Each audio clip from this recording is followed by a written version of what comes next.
Hi. So my name is Rob. There is only one of me, despite what the app says. I'm an iOS engineer from Capital One in the UK, based in Nottingham. And this is a subject that I'm genuinely really interested in, and always really interested to find out other people's experiences with it, whether they're first-hand or through other people that you know. So if you've got any experiences with anything regarding this, please get in touch.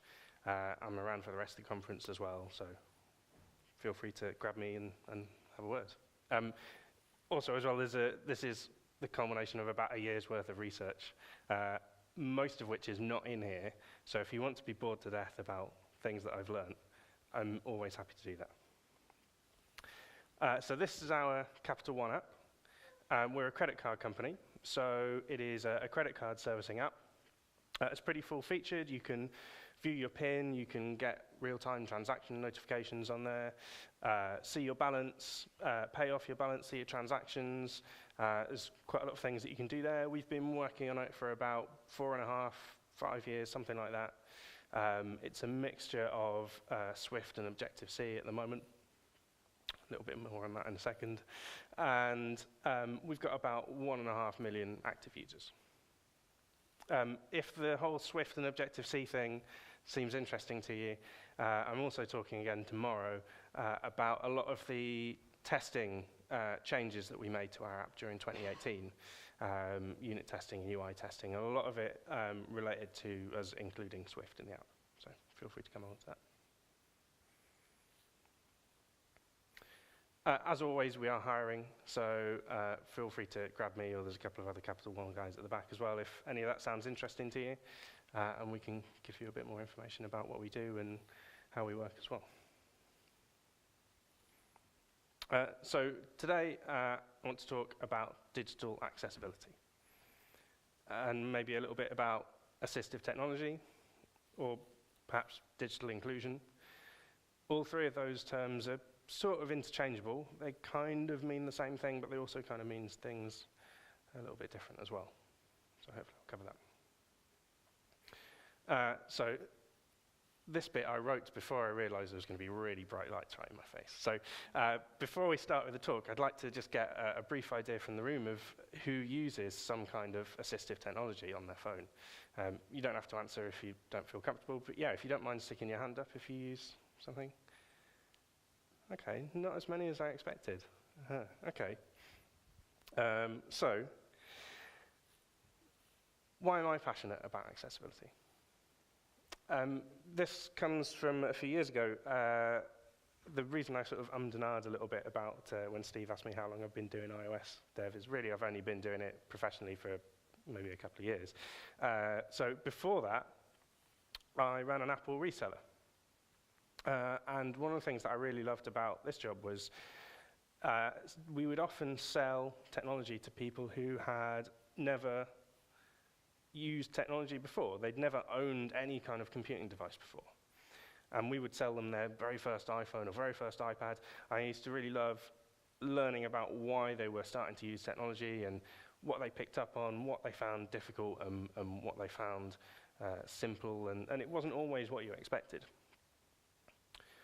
But while I was there was one event that really kind of started my interest in accessibility and what that meant. And it wasn't a particular customer, it was something that Apple did, which was releasing FaceTime. FaceTime is something that now we kind of take for granted, but when it was brand new, it was pretty revolutionary, the idea that you can have something that small in your pocket and you can suddenly be connected to anyone, anywhere in the world, that's, as long as they got an iPhone, that you can have a face-to-face conversation with them at any point. Now it's something we've all used. We've used FaceTime, or we've used Skype, or Google Hangouts, or something similar to that. And we kind of take it for granted, but it was a big deal at that point. When Apple released FaceTime, there was something that I noticed, which was the customers that would come into the shop, we would get a huge number of deaf and hard of hearing people come in after FaceTime than before. And there was one reason for that, really, which was that by releasing FaceTime, Apple had unlocked something for these people that the rest of us had really taken for granted for 100 plus years, of being able to be connected immediately with friends or family anywhere in the world and have a conversation with them. So of course the rest of us, we can put our phone up to our ear and do that, but if you can't hear so well, you can't do that. And by making it visual, by giving the camera, they were able to have a conversation using sign language. This really came about not because Apple were thinking, how can we make something that really works for deaf people? Apple weren't thinking about assistive technology here. They were thinking about, how can we make a product that is great for everyone? And because they thought about making a product great for everyone, that just meant that it really super served this one group of people and really gave them that ability that they hadn't had before. Mobile in particular is full of these kind of features. All of these are features that are listed on Apple's own website as being accessibility features. So things like Siri. Siri and Siri shortcuts means that it reduces the number of taps on the screen. So if you have motor issues, makes it a lot simpler because you don't have to touch the screen so many times. You don't have to be so accurate. If you have learning difficulties, maybe you find it easier to communicate verbally than through typing.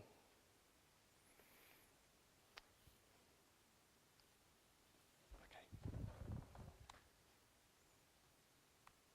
There we go. The same with things like dictation and spelling, autocorrection, voice memos. Again, means that you tap the screen less, means that you have to be less accurate. So great for people with learning difficulties and motor issues. Worked that time. And things like Safari Reader and screen time reduce distractions. So fantastic for people with mental health issues or people with learning difficulties who get easily distracted or get upset by things kind of happening in the periphery. For us, Safari Reader is fantastic because it gets rid of annoying adverts, but it's more than that for some people.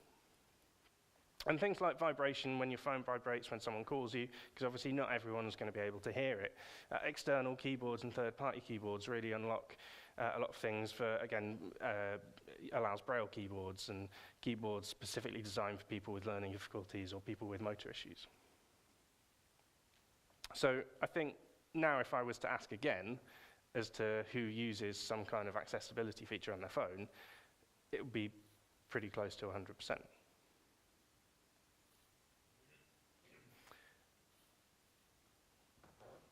And that's really just because Apple were thinking about it in this way. Sorry, I'm going to start again because it doesn't tell me what my next slide is. There we go. This phrase I think is really, really helpful, but there's one phrase that I think sometimes stops us from thinking in this way, and that is the user. There's a quote that's sometimes shared, software is the only industry where we call our customers users, aside from drug dealers.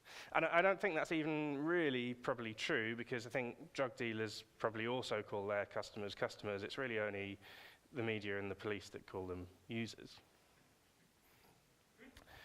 The problem, I think, is not the word users. I'm not telling you to stop using that word. The problem is that using the phrase the user or users sometimes stops us thinking of users as individuals. Sometimes the problem is the concept of the user as this big kind of amorphous blob that is somehow out there and is just a group of people other to us that is using our app. And it's not really like that. Every one of your hundreds, thousands, millions of users is going to be an individual with complex needs and wants and desires, things that they want to be able to do with your app, things that they maybe need to be able to do with your app, but perhaps can't. There is no such thing as a normal person. It just doesn't exist. So you can't design and build an app for a person.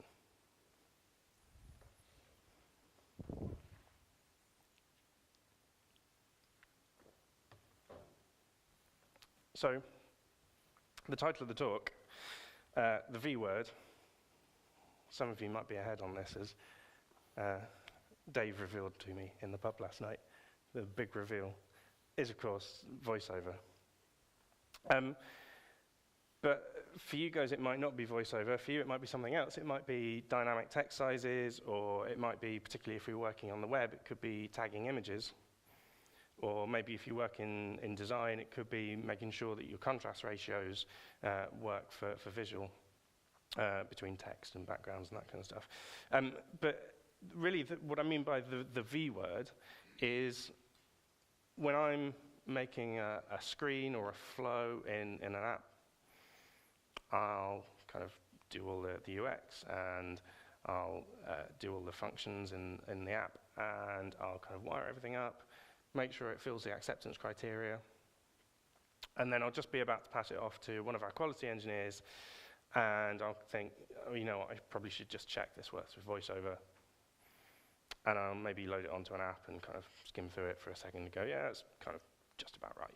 And it's sort of like an afterthought, something that I kind of do because I feel like I have to, because if I don't, maybe someone's going to leave a bad review on the App Store, or perhaps someone in compliance will get a bit annoyed, or maybe, particularly if we're working for a US company, maybe they could get sued or get in trouble because the laws over there will kind of mean that you have to do these sort of things. And it really shouldn't be like that. It should be something that we can consider all along. And I think sometimes thinking of it like that can come through ignorance. Okay, I might just stand here. When I was researching for this talk, this story came up on BBC News. This photo had been shared quite a bit on Facebook. So this photo here, it's a lady who has a cane, so clearly has problems navigating the built environment, and is using the cane to help her kind of navigate through, walking through town there. But she's also got a smartphone. She looks like she's looking at the screen on the smartphone. I don't think anybody here would be ignorant enough to kind of share that and go, well, clearly she's faking the disability, as a lot of people on Facebook did. But that's partially because we all work in mobile, and we know that there are things that you can do on a smartphone that mean that she can perhaps see the phone. Maybe she's got some kind of visual issue where she can't see further in front of her, but she can see up a little closer. Or maybe she's got the text size really high up. Maybe she's got contrast ratio really high. Maybe she's just using VoiceOver, and that's just, naturally how you carry a phone. But I think sometimes it can be difficult for us to necessarily understand what disability is and what that means to our customers. A good way of highlighting this is the World Health Organization definition of disability. So disability is any restriction or lack of ability resulting from an impairment to perform an activity in the manner or within the range considered normal for a human being. So that's talking about disability in terms of a feature of the person, something that is different about that person, that means that they can't do the things that we would normally expect a normal person to be able to do. If you go on the World Health Organization website now, their definition has been updated. This was updated about 2001, I think. Disability is not just a health problem. It's a complex phenomenon reflecting the interaction between features of a person's body and features in the society in which he or she lives. I think the important thing here really is the features of the society. This is not so much about a problem with the person, something that's different with the person. This is about the difference between the society that we have built for them, whether that's steps or whether it's filling out lots of forms or whether it's having to do things online. And it's more about what we've built up around them.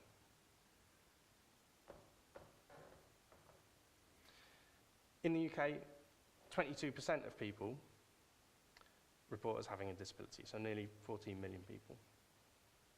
And I think if you look at your device support policies, you've probably got devices that you support that have far smaller user bases than that. Globally, over 1 billion people report as having a disability. And in the UK, 20% of adults, so adults not including children, just adults who are disabled have never used the internet. So of all those people, if you aren't considering disabled people when you're creating an app, if you're not considering accessibility and how people are going to use your app, then that's a lot of people that you're essentially telling, this app isn't for you, you can't use it. And that kind of shows, that statistic there shows that that's a real phenomenon. That's just not hyperbole for me, because that's over double what it would be for the rest of the population as a whole. And I put this slide in just in case you needed to go back to work and speak to someone from the business about why you should consider accessibility more. It's worth a hell of a lot of money if you get it right.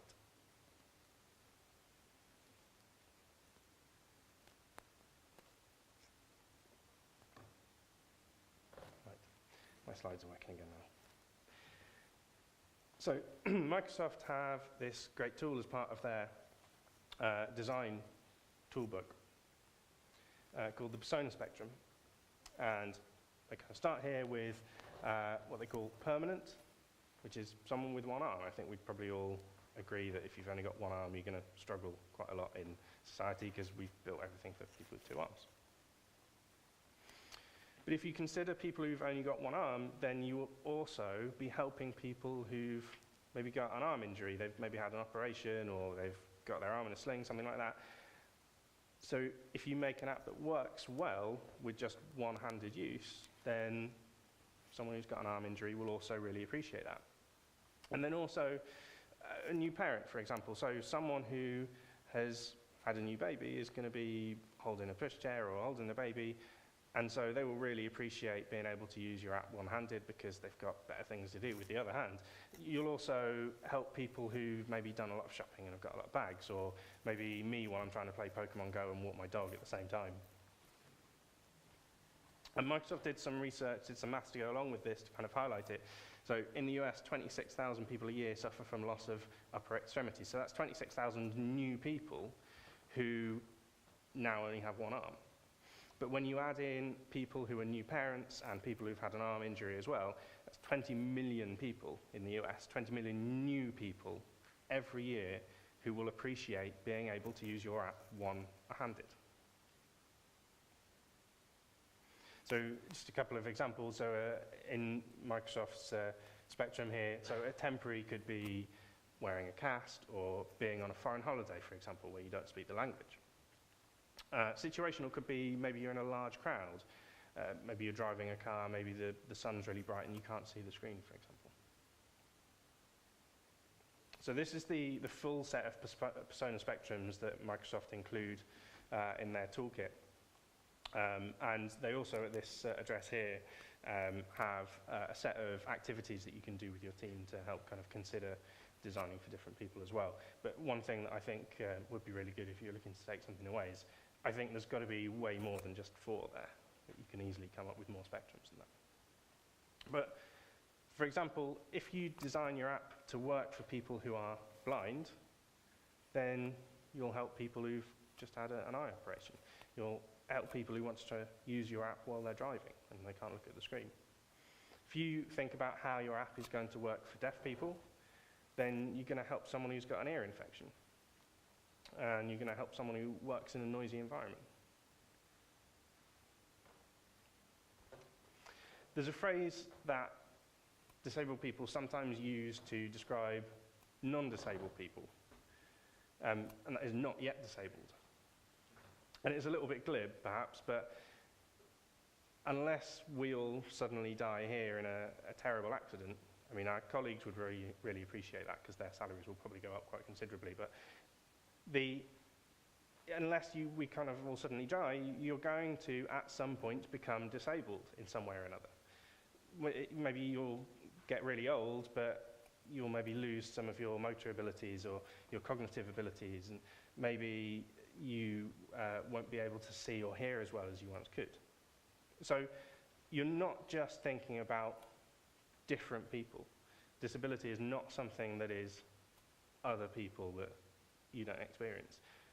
Maybe you do experience some form of disability now, but in the future, either temporarily or permanently, you also will benefit from these things. So it's also about people's abilities, not just physical, mental, or cognitive, but it's about what they can actually do. So in the UK, 10% of people haven't used the internet recently, so that's within the last 3 months that they haven't been online. 8.4% of adults have never used the internet. So remember, with disabled people, it's 20%, but 8.4% of people have never used the internet. The government publish this, what they call the digital inclusion scale. And this is a tool that they use for their digital products to help design things that are going to work for people who aren't necessarily that great at using the internet. And you guys are like way, way, way off over here. Like, it only goes to 9, but you would be like 11 or 12 or something. 7 here, all the way up here. If you're there, that basically means you can use the internet. So there's all of this space down here where people kind of genuinely fit into that space, and they still have to do things that we would take for granted. 7, the basic digital skills, that is based on 5 things that the government have published. So I'll go through those briefly because, I mean, they're all things that we would do every day and take for granted. So, can you use Google? Can you use Facebook? Can you use Amazon? Problem solving, this is a newer one. Basically, as far as we're concerned, it's can you use Stack Overflow, but most people probably aren't using Stack Overflow. So, advanced Google. And then, can you create a derivative work? So basically, can you use Instagram? And all of those things are like super basic. Any of you guys could do those without even thinking about it. And yet, a lot of people can't. So 79% of people can, so that's great. But there's all of these people down here, so the 7% is people who are online, can use the internet, but just aren't really that good at it. They can do maybe 3, 4 of those things, but they struggle. So 14% here are people who just really, in any kind of meaningful way, just aren't online. Maybe they just can't use the internet for whatever reason because it's too complicated for them. Maybe they don't have the means. Maybe they can't afford a computer or an internet connection. Maybe they just don't trust the internet, which is a genuine thing. I don't know what my next slide is. Oh, there we go. So there are 11.3 million people in the UK that this applies to. So yeah, obviously the biggest group of people is going to be the 79% of people who use the internet, okay. But there's still 11.3 million people who don't. And that's a lot of people. And bear in mind as well that this is all stats for the web. I think we can probably all assume that mobile is going to be, there's going to be a lot more people that can't use mobile.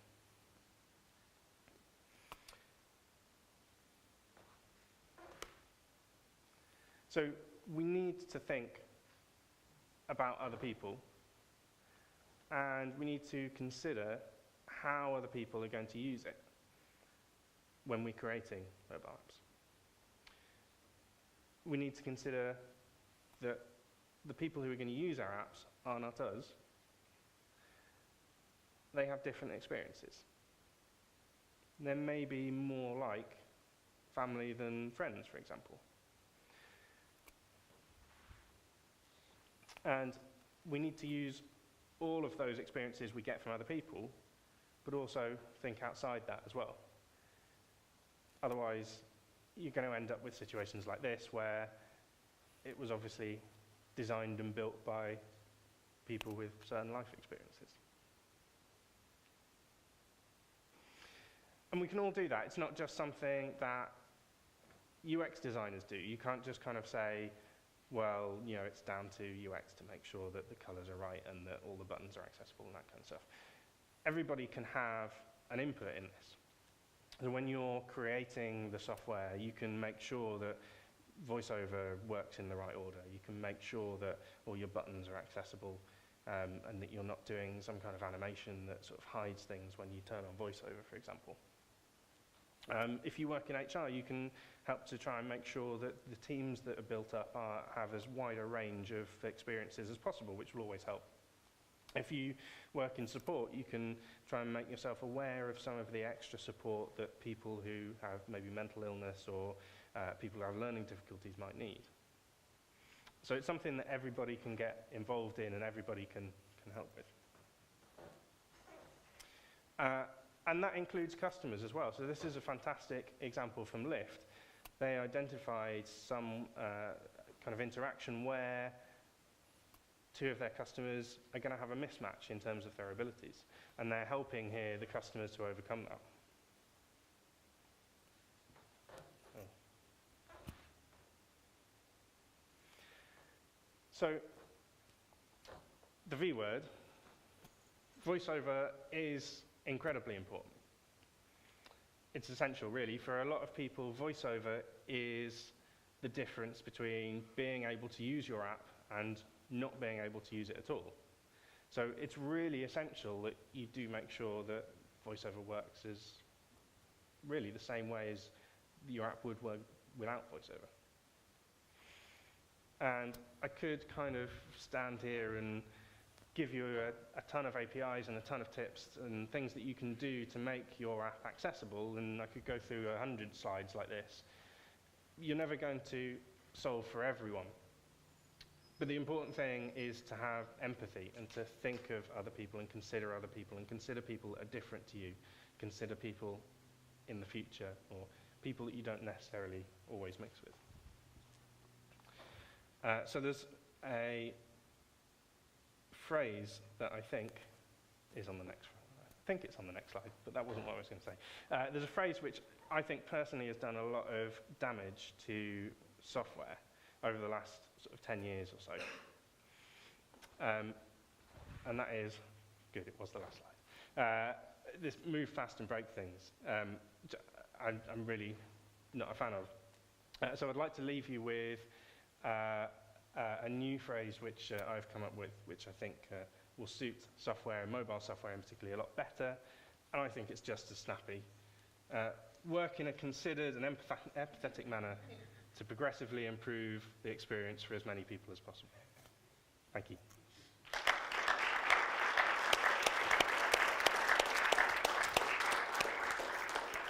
Awesome. Does anyone have any questions they would like to ask Rob?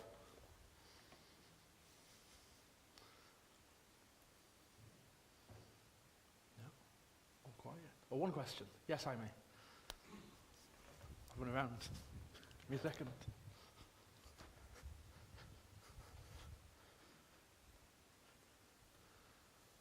All right, thank you. Thank you. Thank you very much for sharing the sort of like Microsoft's design framework around inclusion. I think it's great. I think it's brilliant. Are you familiar with any other similar resources from other companies that have produced something like that corpus of information? So, I will put the slides up for download in a bit. There are several pages of resources which you can maybe have a flick through. But specifically, no, I'm not aware of anything like that at all other than Microsoft's. When I was starting to write this talk, there's someone else in Nottingham who talks about similar kind of things as well. And I saw she was talking. I thought, oh, I'll go along and maybe I can steal some of her ideas. And actually, we'd done exactly the same research. So it's very similar presentations. The only thing that she had found, which I hadn't, was that Microsoft Spectrum thing. And it was just too good not to include that as well. I think that is probably the best documentation on accessibility and design for accessibility that I've found. Anyone else? Cool. Well, in that case, please put your hands together for Rob.